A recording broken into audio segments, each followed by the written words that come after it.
Ok, pessoal, então bom dia, sejam bem-vindos aí para a nossa aula, né? Aula de Alicerces da Restauração. Então, estamos aprendendo esse curso porque a gente precisa saber o fundamento da restauração do Evangelho, né? Que é a parte importante. E o tema de hoje é muito bacana, são dois assuntos essenciais para a restauração, tá bom? São todas doutrinas como falei, princípios importantes. Mas esses dois hoje eu gostaria de dar uma ênfase, tá bom? Vou compartilhar minha tela para a gente começar aqui. Deixa eu abrir minha apresentação.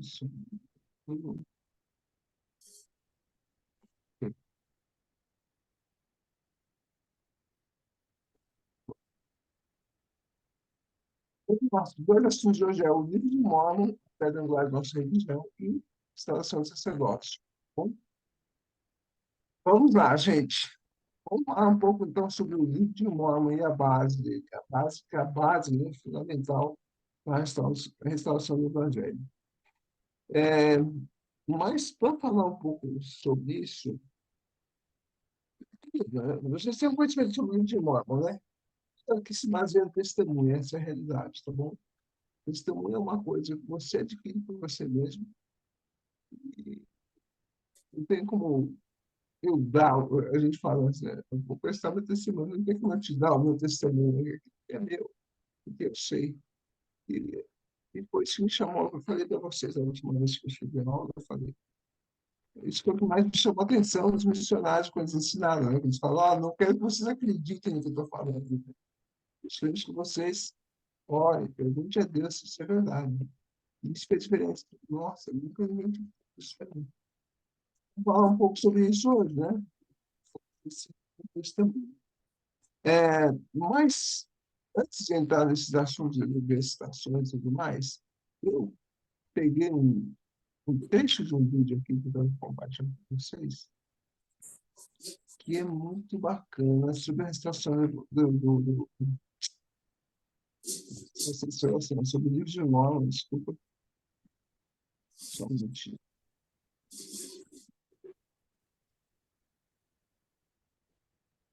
Então, esse filme antigo, já assistiram, livro de Mórmon, Tesouro Inestimável. Ele conta, na verdade, três histórias. Vamos pegar só um pedaço de uma das histórias, que é a história de Parley P. Pratt.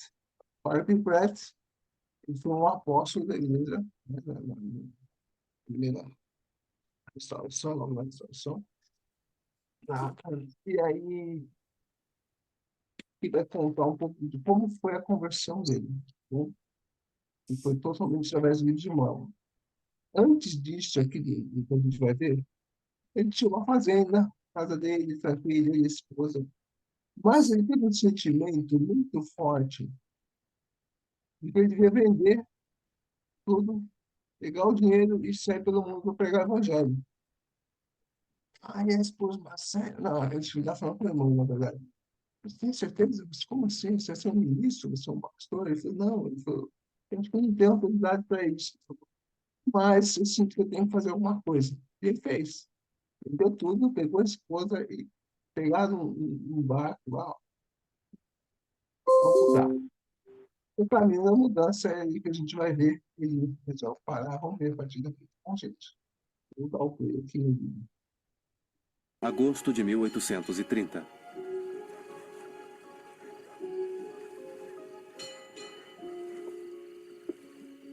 Aí está você. Pensei que tivesse ido para a cama. E tinha. Mas daí dei por falta do meu marido.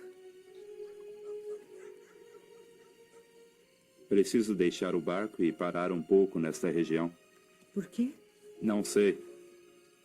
Mas o Espírito manifestou-me isso muito claramente. Vá para junto de nossos amigos em Alba e irei logo. Quando? Não tenho certeza. Há algo que devo fazer aqui nesta região. Exatamente o que, ou por quanto tempo, não sei. Mas irei assim que terminar.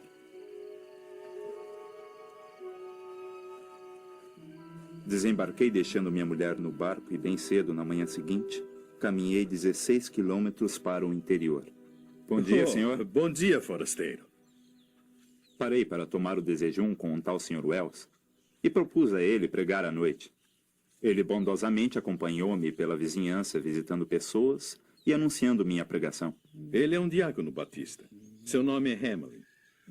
Uma boa pessoa.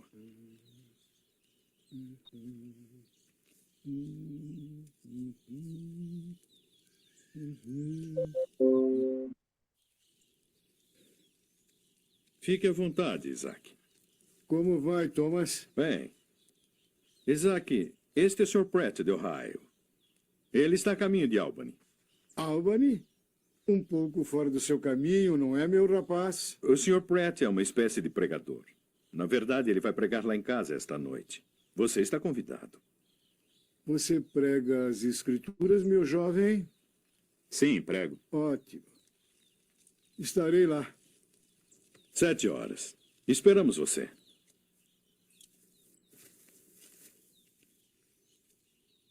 Senhor Pratt, sua visão das escrituras é suficientemente ampla a ponto de aceitar coisas como visões e ministração de anjos? É, sim. Sente-se aqui.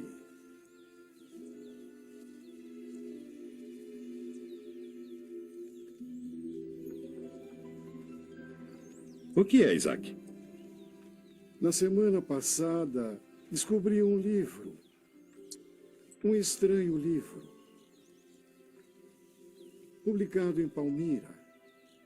Dizem que foi originalmente escrito em placas de latão ouro. Por um ramo das tribos de Israel. E descoberto e traduzido por um jovem com auxílio dos céus. Dizem que fala sobre a ministração de anjos. Esse livro, o senhor tem um? Emprestei-o à minha irmã. Ela vai devolvê-lo amanhã de manhã. Se quiser, dê uma passada aqui. Passarei, se não houver inconveniente.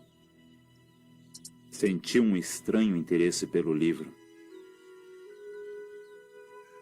Na manhã seguinte, fui à casa dele onde, pela primeira vez, meus olhos contemplaram o livro de Mormon. O livro dos livros. A porta está aberta. Está ali na mesa. Apanhe. Abri-o com ansiedade e li a página título.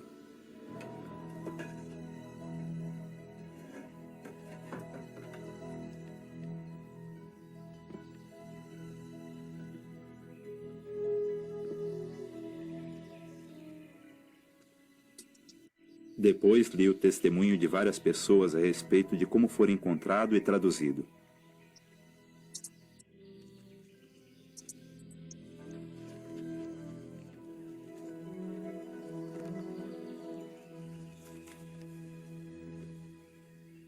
Comecei a lê-lo. Li o dia inteiro.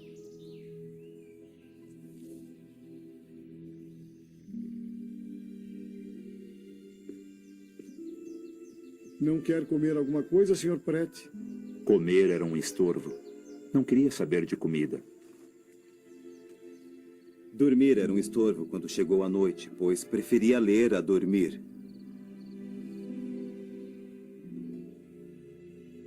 Enquanto lia, o Espírito do Senhor estava comigo. E eu soube e compreendi que aquele livro era verdadeiro, de forma tão clara quanto um homem compreende e sabe que existe. O senhor sabe o que há neste livro? Não consegui ler o suficiente para descobrir. Não sei como agradecer-lhe. Minha alegria era agora completa, e meu regozijo compensou-me todos os sofrimentos, sacrifícios e dificuldades da vida. Não importa, estou a caminho de Palmira. Meu livro. Logo decidi procurar o jovem que fora o instrumento de sua descoberta e tradução. Dirigi-me à vila de Palmira e indaguei onde morava o Sr. Joseph Smith. Muito obrigado. Encontrei o lugar que ficava a uns 4 quilômetros da vila, quase ao cair da tarde.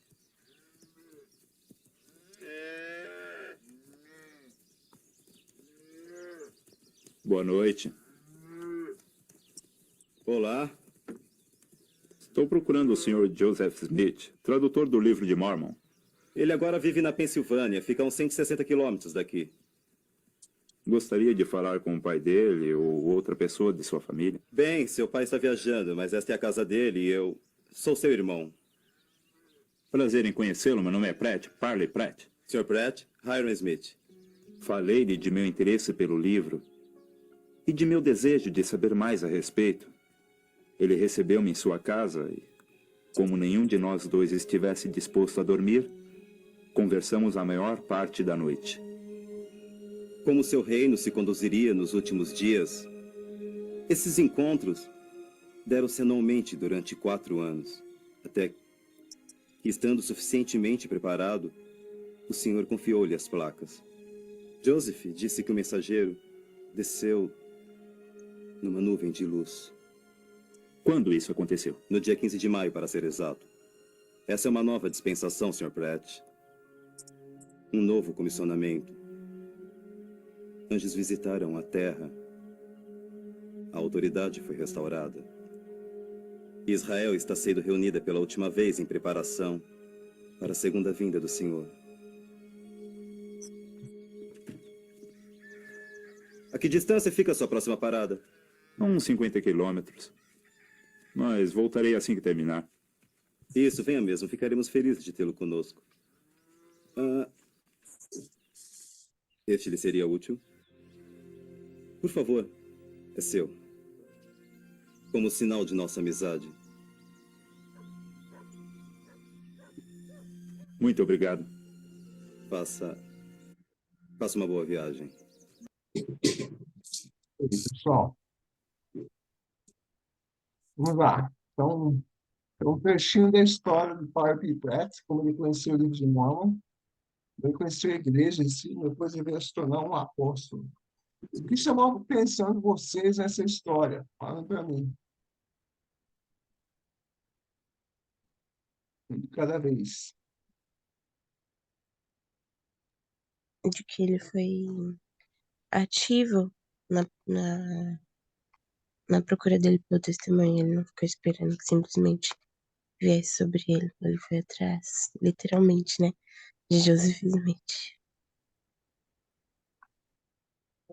Gostei disso, esse termo ativo. Foi ativo na busca. O que mais, gente? O que chamou a atenção de vocês? Eu acho que uma das coisas que é interessante é ele buscou por ele mesmo, né?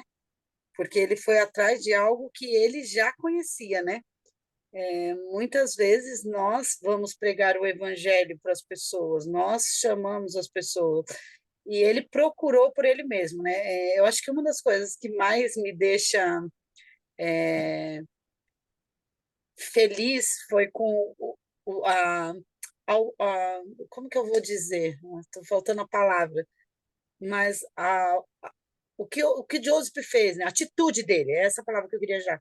A atitude de Joseph mesmo, quando ele não sabia qual religião seguir, né? Por muitas vezes, eu vejo por mim mesmo, a gente fica estacionado em algum lugar porque nós não procuramos algo melhor, né? Tem uma frase que eu gosto muito que fala assim, às vezes nós temos medos da mudança, mas é pior as coisas que nunca mudam, né? Porque se não mudam, não melhoram, né? Então a gente tem que pensar exatamente nisso. Ele foi ativo, buscou por ele mesmo. É isso mesmo, gente. Essas são as coisas essenciais. Agora, qual foi a importância do livro de Mormon para ele? E qual tem sido a minha importância para o livro de Mormon? Então, são as coisas para a gente ponderar, tá bom? O que é a importância de para o que presta do livro de Mormon? Escreva lá primeira vez que ele encontrou ele de mano, pegou, começou a ler, virou a noite lendo, não querendo comer. E foi assim.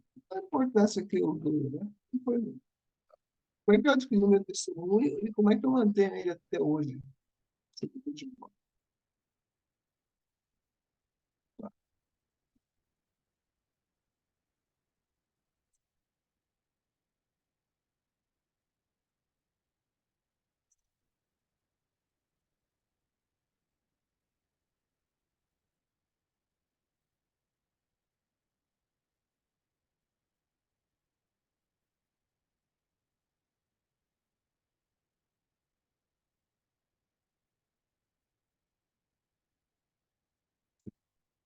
Hoje, né?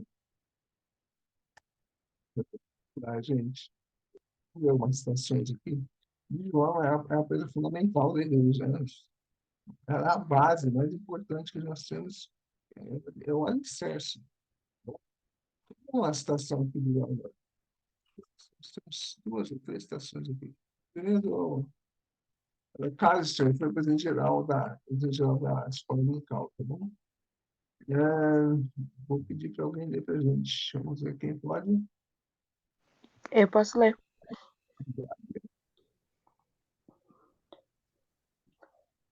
O livro de Mórmon. O livro de Mórmon é o peso na balança da verdade, que excede o peso combinado de todos os argumentos de seus críticos. Por quê? Porque se for verdadeiro, então Joseph Smith foi um profeta, e esta é a Igreja de Jesus Cristo restaurada, a despeito de qualquer argumento histórico ou argumento contrário a esse fato.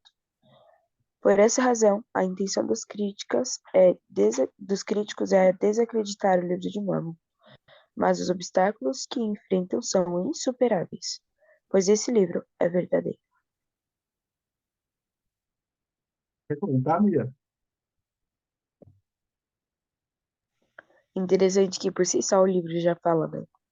Então, quando as pessoas buscam fazer as pessoas se confundirem com o livro de Mórmon, com as palavras do livro de Mórmon, ou tentar fazê-las acreditar que não é verdadeiro, e elas não conseguem. Muitas vezes a gente vê isso, né? Que eles falam, a gente vê muitas críticas, e elas começam a criar muitas coisas que, na maioria das vezes, ou são coisas inventadas que não são compatíveis com a verdade, né? Ou são coisas que realmente são verdade, mas vistas por um outro ponto de vista. Então, eu acho interessante que muitas coisas que a gente entende sobre as escrituras têm a ver com a nossa preparação para recebê-las. Então, muitas vezes as pessoas, a gente vai conhecer coisas e que as pessoas não estarão preparadas para ouvir e nem para conhecer. Então, elas vão questionar sobre a veracidade daquilo. E muitas vezes é, elas não vão entender, por mais que a gente explique, por mais que a gente preste testemunho, né? Muitas delas vão estar engajadas em só demonstrar que a gente está errado, que esse livro é falso. Então, muitas vezes quando isso acontece, as pessoas ficam desanimadas. Mas a gente sempre vê esses relatos nas escrituras, né?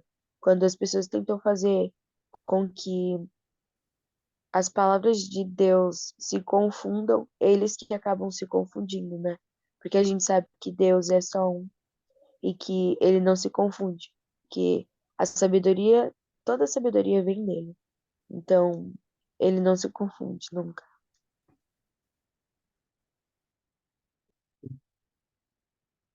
Tinha um filme esses dias, gente. Um filme gospel.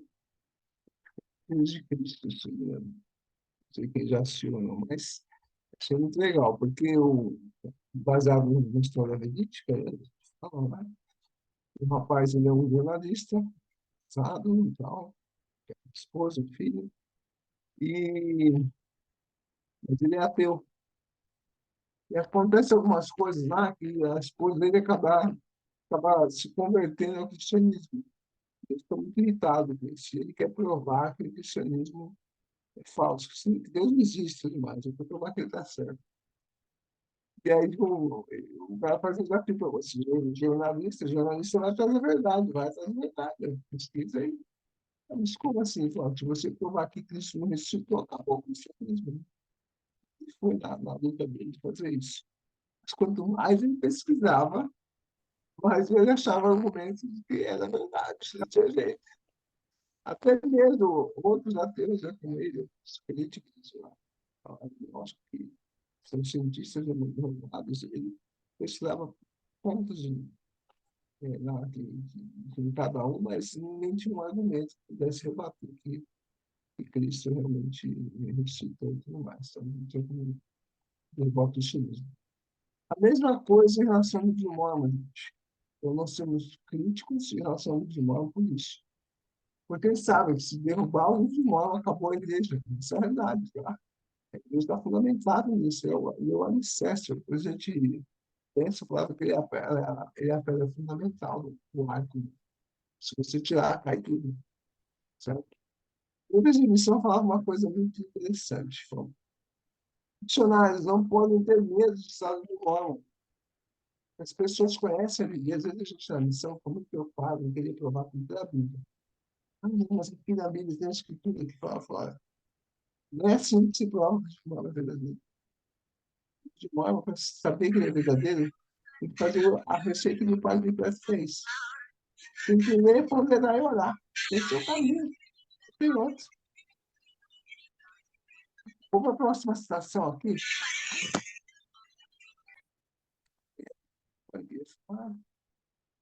Da minha vida. Já abrir o microfone e falar, tá bom? Se quem quiser. Próxima citação, quem quer ler para a gente? Ana, eu estou vendo você aqui na tela. Você quer ler? Dá para ler? Posso ler? Vai lá. Se estiverem com dificuldades ou confusos, ou espiritualmente perdidos, exorto que façam a única coisa que certamente os trará de volta ao caminho certo.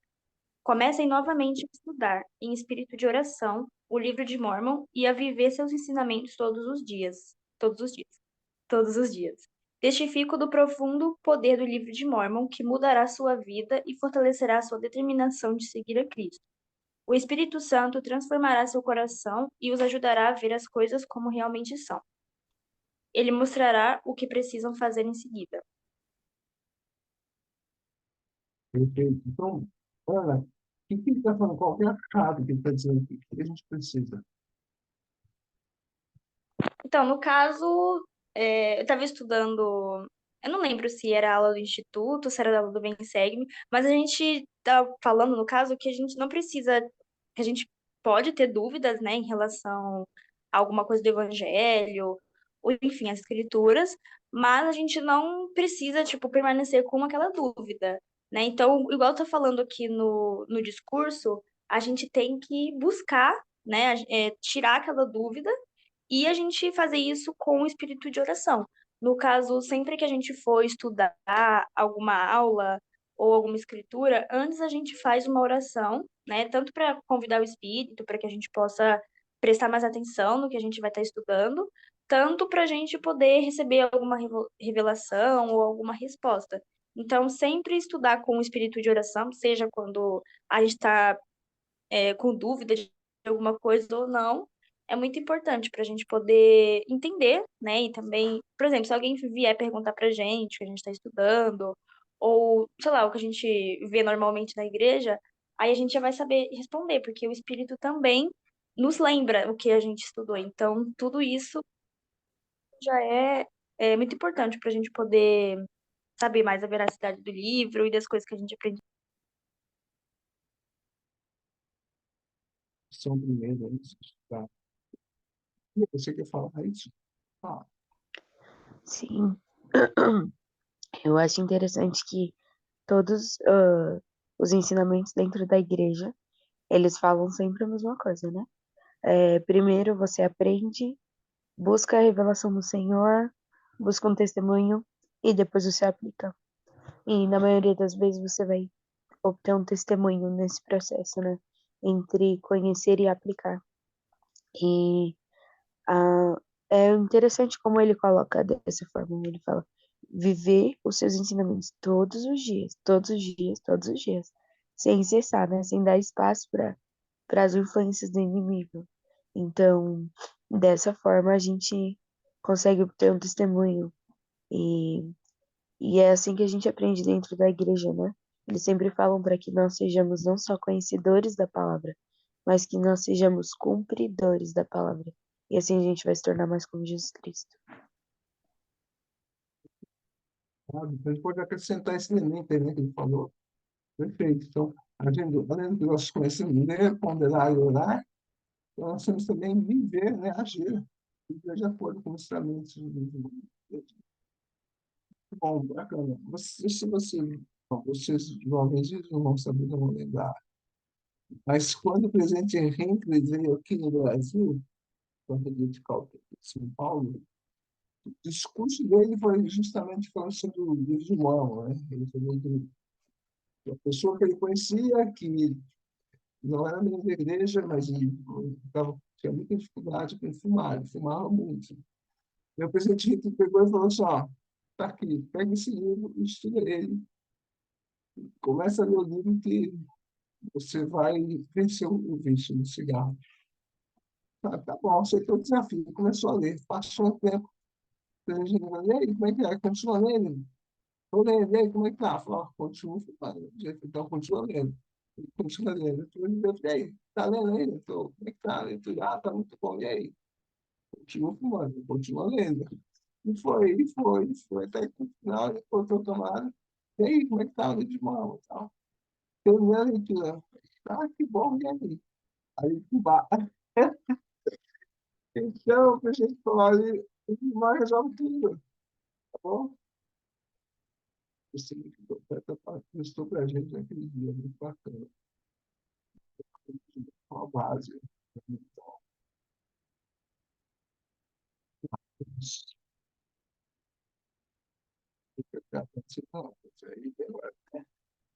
Começa as escrituras, gente. Amo 8, 14 a 22 e Éter 12, 23 a 29.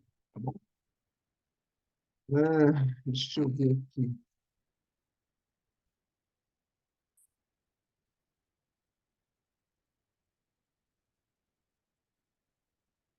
Essa é a leitura. Eu amo 8, 12 a 22. Aqui.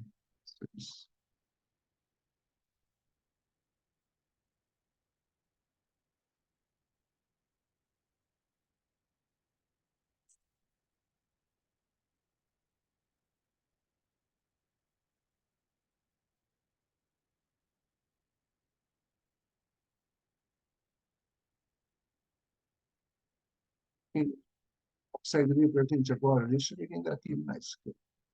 Giovana, você consegue, Gil? Ah, Ana Clara, você quer falar? Ju, perdão, poderia só me falar de novo que como sumiu da tela, eu não consegui abrir certinho. Vou ver aqui. Sim, é 8, 22, né?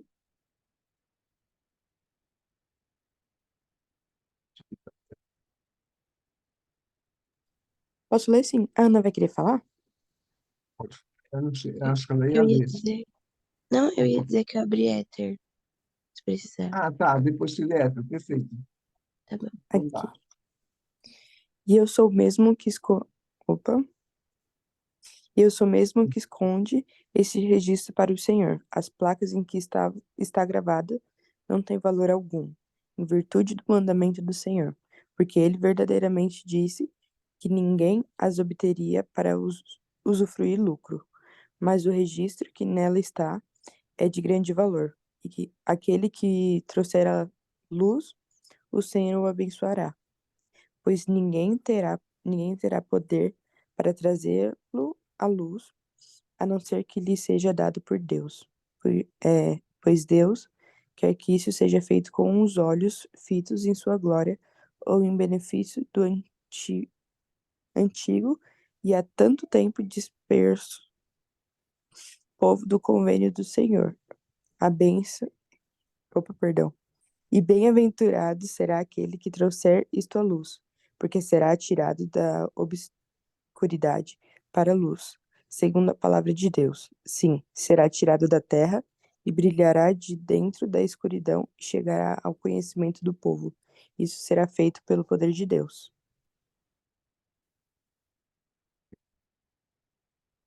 Tem mais um detalhe aqui, tá? Ele está falando, então, sobre aquele que vai trazer o idioma à luz, tá? De Joseph, né? Na realidade. Então, quem está falando é Moroni aqui. Ele estava escondendo, estava enterrando o nosso justo, ia ficar lá até que Deus permitisse que ele viesse à tona. É interessante, né, gente? Os próprios nefitas antes não tiveram acesso, né, ao idioma. Olha só. Um lado, ainda tem, ainda continua aqui do 17 ao 22, ele fala sobre aqueles que procuram críticas no livro de Mormon. Bom, vamos continuar a leitura. Quem pode ler para a gente agora do 17 ao 22?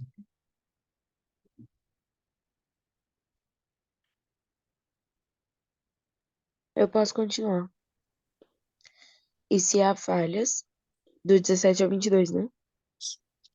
Ok. E se há falhas, serão falhas de um homem. Mas eis que não conhecemos falha alguma. Não obstante, Deus conhece todas as coisas. Portanto, aquele que condena, que tenha cuidado para não se expor ao perigo do fogo do inferno. E aquele que disser, mostrai-me as placas, ou sereis feridos, que tome cuidado para que não ordene o que o Senhor proibiu. Pois eis que aquele que apressadamente julgar, apressadamente será julgado, porque de acordo com suas obras será a sua recompensa. Portanto, aquele que ferir também será ferido pelo Senhor. Eis o que dizem as Escrituras: o homem não ferirá nem julgará, porque o julgamento é meu, diz o Senhor, e a vingança também é minha, e eu retribuirei. E aquele que exalar ira e contendas contra a obra do Senhor, e contra o povo do convênio do Senhor, que é a casa de Israel, e disser: destruiremos a obra do Senhor, e o Senhor não se lembrará do convênio que fez com a casa de Israel. Esse correrá o risco de ser cortado e atirado ao fogo, porque os eternos desígnios do Senhor irão avante, até que todas as suas promessas sejam cumpridas. Aí, cuidado, né, com os políticos, né, gente? Isso é uma parte importante que ele está falando também. Não condenar, né? Muito triste ver pessoas que acabam se afastando. A questão não é se afastar da igreja, mas a questão depois é um perseguidor, né? E acaba acontecendo isso muitas vezes. Está cheio. Cheio da internet, está cheio de perseguidores, né? Tentando desacreditar o livro de Mormon, é a base, como eu falei.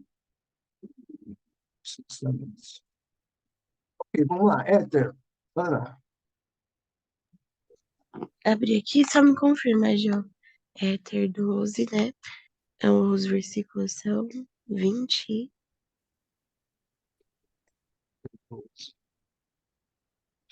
os segundos antes a gente fala. 23 ao 29. Tá bom, eu vou ler então.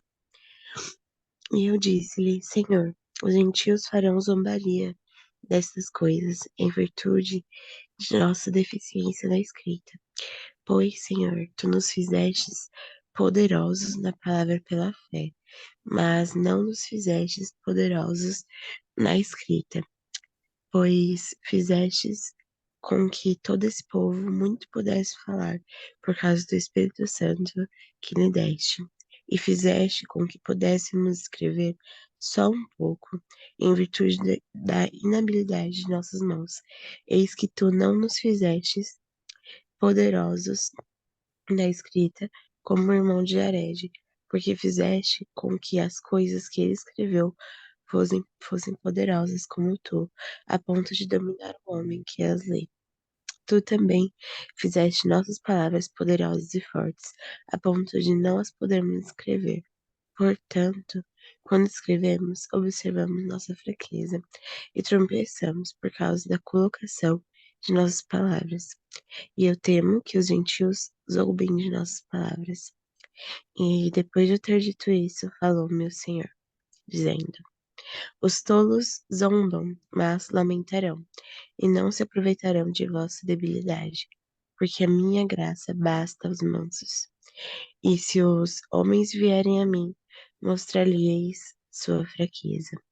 E dou a fraqueza aos homens a fim de que sejam humildes. E minha graça basta a todos os que se humilham perante mim. Porque caso se humilhem perante mim e tenham fé em mim, então farei com que as coisas fracas se tornem fortes para eles. Tá bom, perfeito. Ana Clara, né? Tem 2 anos hoje. Então, Ana, fala para mim, olha só, o que ele está falando aqui sobre a deficiência que eles sentem lá, que eles tinham. Qual que era a deficiência deles, gente? A escrita, né? Escrita, Eles eram bons no falar, né? Mas na escrita eles já não eram muito bons. exatamente. Não sei se vocês têm essa dificuldade ou não. Mas eu sinto, é mais difícil colocar as palavras no papel do que falar, né? Falar, você está fazendo tete a tete com a pessoa, você explica coisa aí, mas no papel você escreve, não quer dizer que quem lê vai entender aquilo que você realmente quis dizer. Então, essa deficiência da escrita é um problema, às vezes. Né? Mas, qual que é o segredo, gente? Sobre o nome. Jô, eu gosto bastante de pensar que o Senhor, ele adora o esforço do homem, né?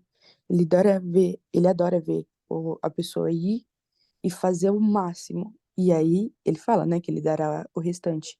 Então, quando ele fala, faça, procura, venha a mim, peça, se você não tiver sabedoria, eu te dou. Ele só quer a sua ação. E eu acho muito legal, né? Porque eu sempre falei pra Lohane, eu sou horrível em redação, horrível. E às vezes eu leio as escrituras e eu penso, como o Senhor deu sabedoria a esse homem para escrever isso, ou falar isso, ou testificar disso, né? O Senhor, ele nos orienta e nos guia. Então, a gente só precisa pedir, o Senhor tem toda a sabedoria do mundo, e ele não vai limitar os seus filhos, o crescimento dos seus filhos, na verdade, né? Feito. Deixa eu lamentar. O segredo é isso, né, gente? Deixa eu ver se eu procurar críticas para aprender.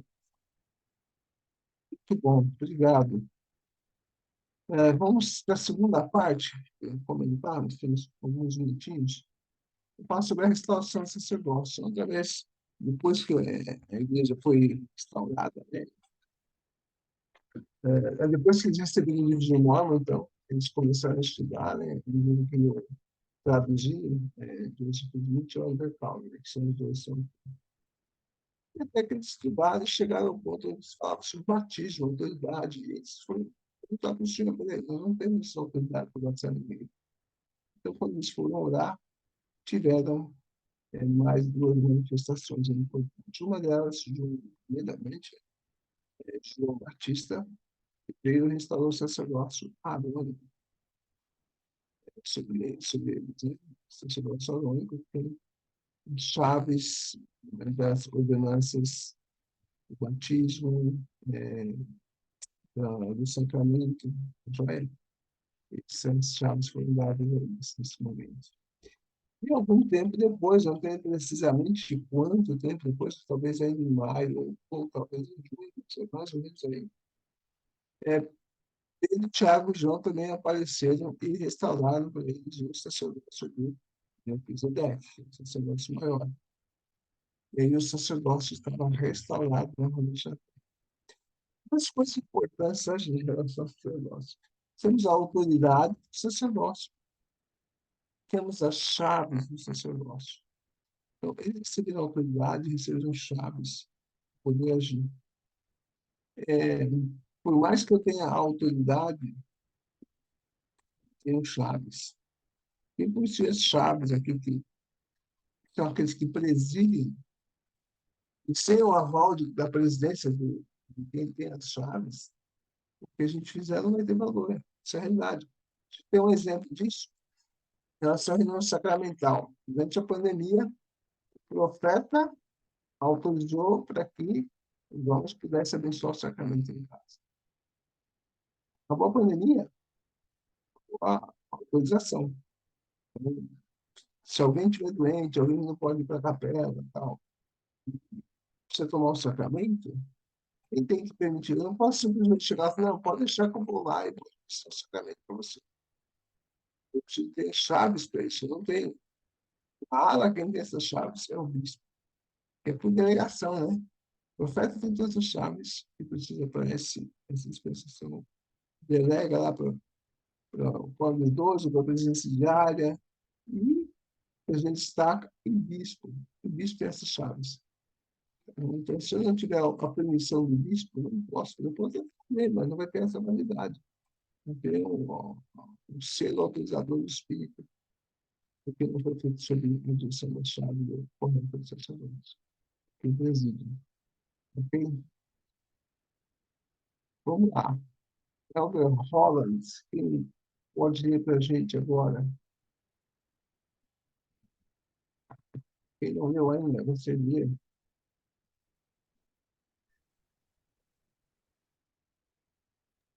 Posso ler? Outro cenário, perfeito. Vai lá. Agora eu estou em casa. Vamos lá. O sacerdócio de Deus, com suas chaves, suas ordenanças, sua origem divina e sua capacidade de ligar no céu o que for ligado na terra. É tão indispensável a verdadeira. Só um minuto. É tão indispensável a verdadeira Igreja de Deus como é também inclusivo dela. Porque sem ele não haveria a Igreja de Jesus Cristo Santo nos últimos dias. Claro, sumário. Comentar? Consegue? Vejo uma questão assim, uma parte necessita da outra, né? E na nossa vida é isso, se nós precisamos da salvação, a gente precisa realizar as ordenanças, né, corretas para poder alcançá-la.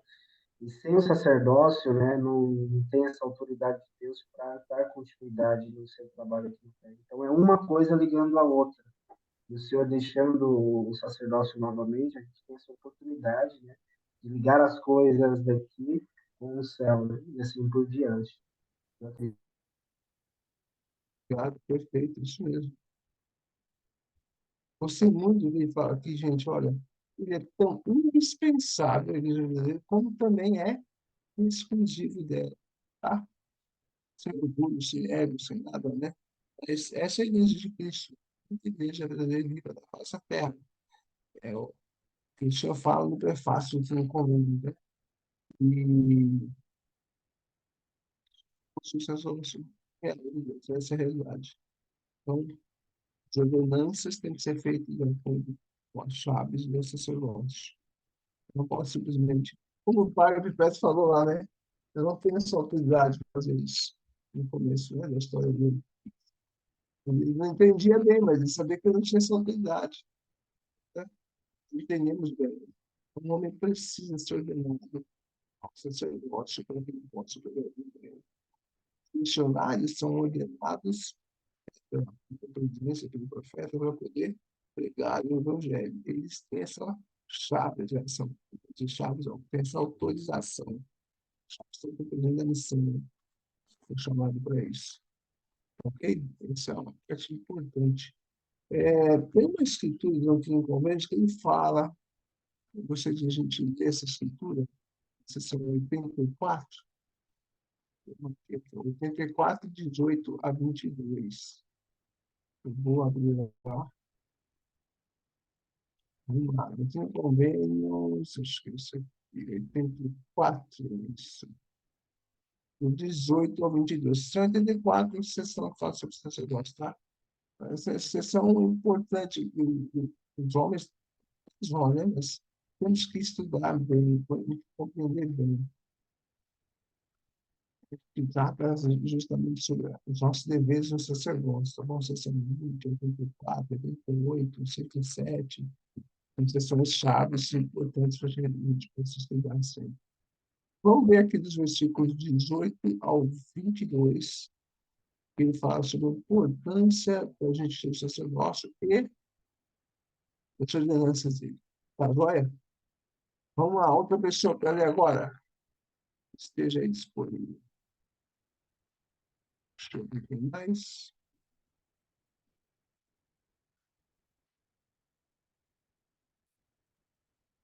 Posso ler? Fran, E o Senhor também confirmou um sacerdócio sobre Arão e sua semente, através de todas as suas gerações.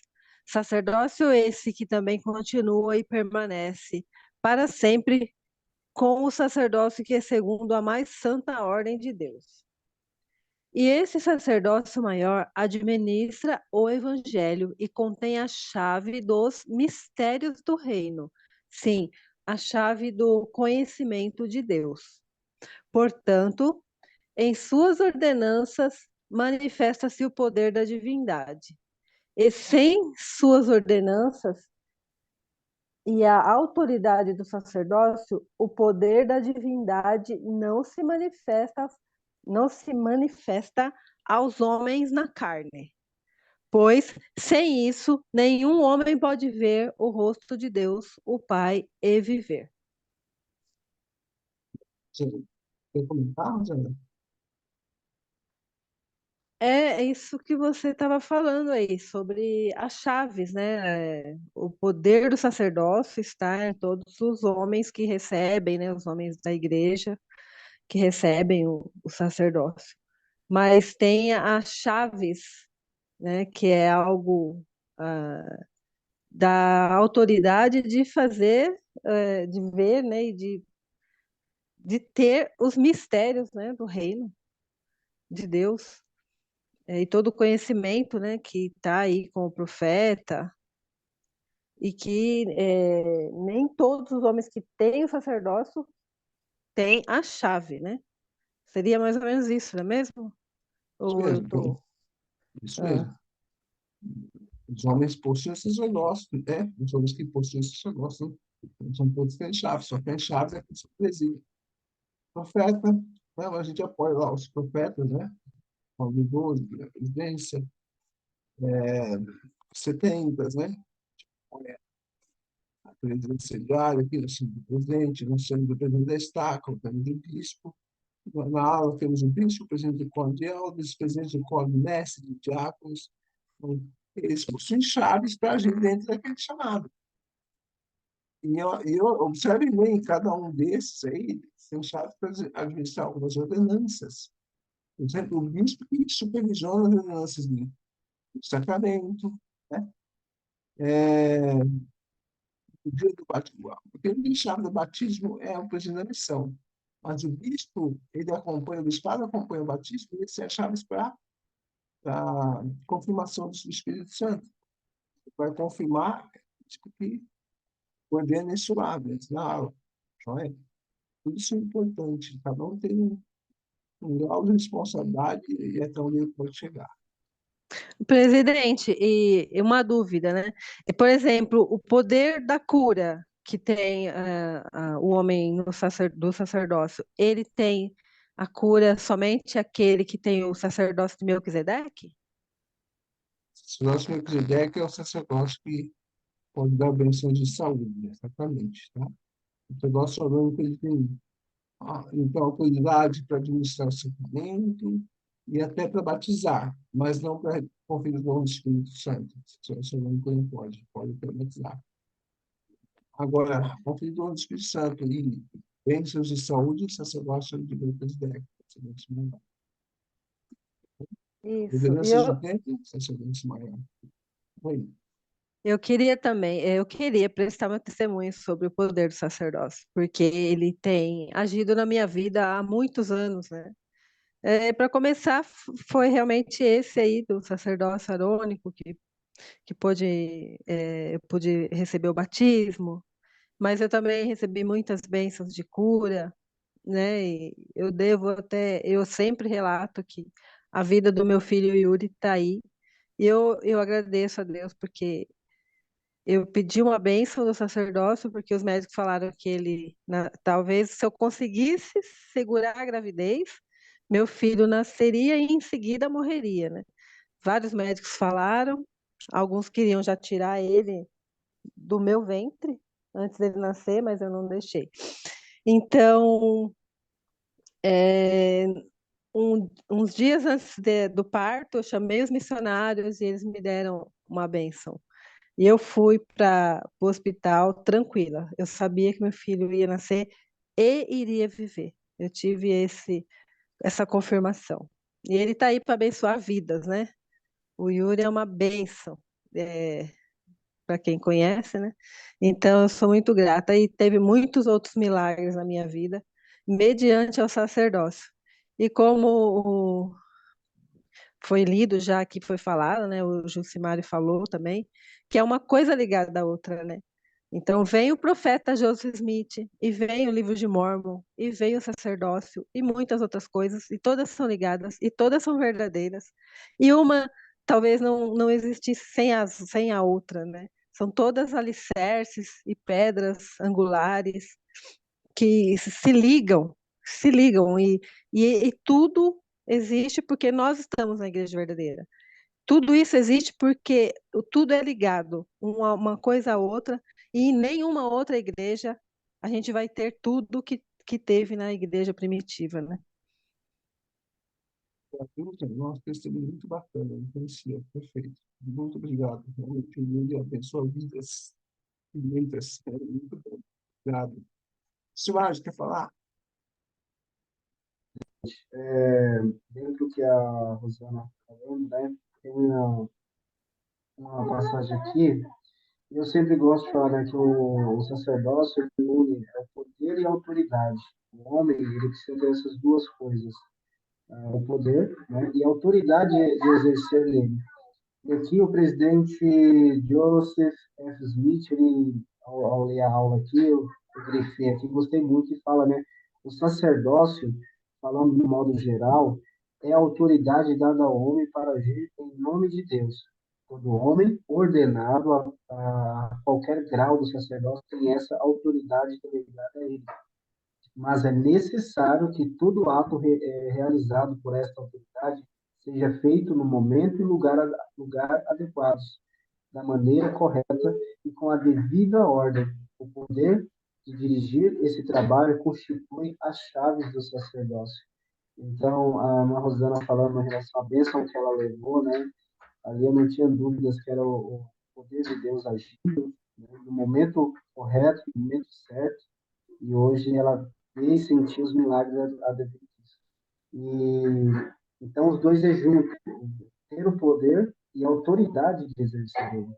Então cada homem que busca ser digno precisa ter essas duas coisas, que uma vai ligando a outra, e é onde a gente consegue ministrar o sacerdócio na igreja hoje.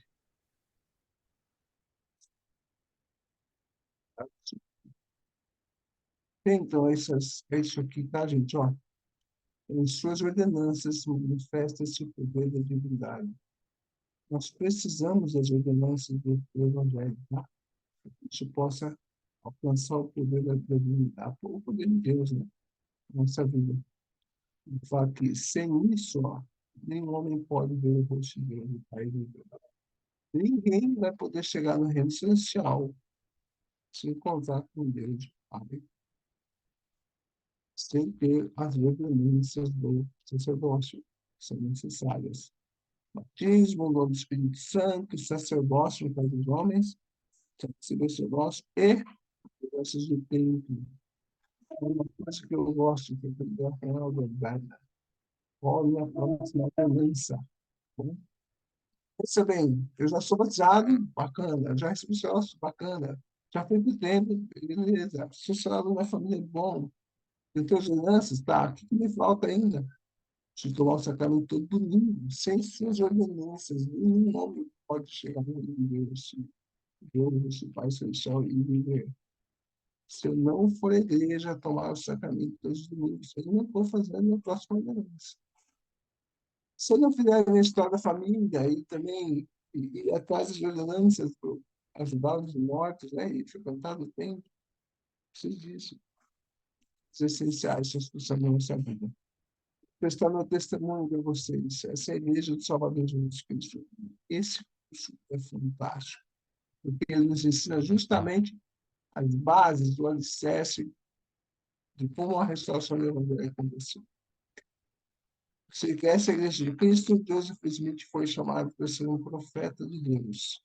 E por isso nós temos o Evangelho de Deus, o Evangelho de Jesus Cristo restaurado aqui na Terra hoje. O livro de Mórmon é a palavra de Deus. Eu tenho lido o livro de Mórmon todos os dias. Isso tem feito muita diferença na minha vida. Um testemunho muito grande. Por isso que eu partilho com vocês hoje, com amor e essa aula pelo Jesus Cristo. Amém. Amém. Muito obrigada.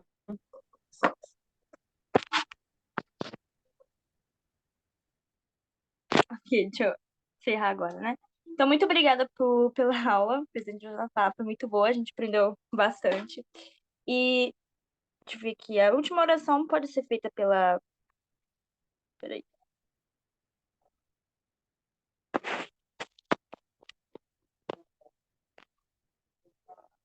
Pode ser feito pelo Jussi... Não, ele já fez, já, no caso. Pode ser feito pela Lila? Pode sim, Ana. Ok, então. Só lembrar, pessoal, eu coloquei no grupo lá o link de frequência, tá bom? Por favor, não esqueçam de entrar lá e preencher sua frequência. Obrigado. Posso fazer? Obrigado, Pai Celestial, pela oportunidade que nos dá todos os dias de superar os nossos limites, nossas dificuldades. Obrigado pela oportunidade que temos de viver numa terra tão abençoada. Obrigado pelo nosso trabalho, pelas nossas ofertas, nossos dízimos e pelas coisas que aprendemos hoje. Obrigado pelos professores inspirados e pela dedicação de cada líder da igreja, que deixa sua vida pessoal para agir e pensar em favor de nosso bem-estar e espiritual. Que o Senhor abençoe todos aqueles que estão em campo, todos os missionários que têm o desejo de servir uma missão e todos aqueles que ainda não foram, para que eles possam sentir realmente o objetivo e o propósito do Senhor em todas as coisas. Pedimos que o Senhor abençoe e santifique nosso dia de hoje. Pedimos que o Senhor nos abençoe amanhã para que possamos ter uma reunião sacramental abençoada e que todas as coisas sejam para nosso proveito e instrução. E essas bênçãos, Pai, pedimos e agradecemos. Em nome de teu Filho amado, Jesus Cristo. Amém. Amém. Obrigado, Amém. pessoal. Obrigado, obrigado a todos. Obrigada pela aula, tio Jô. Muito obrigada. A aula de hoje foi muito boa. Prazer.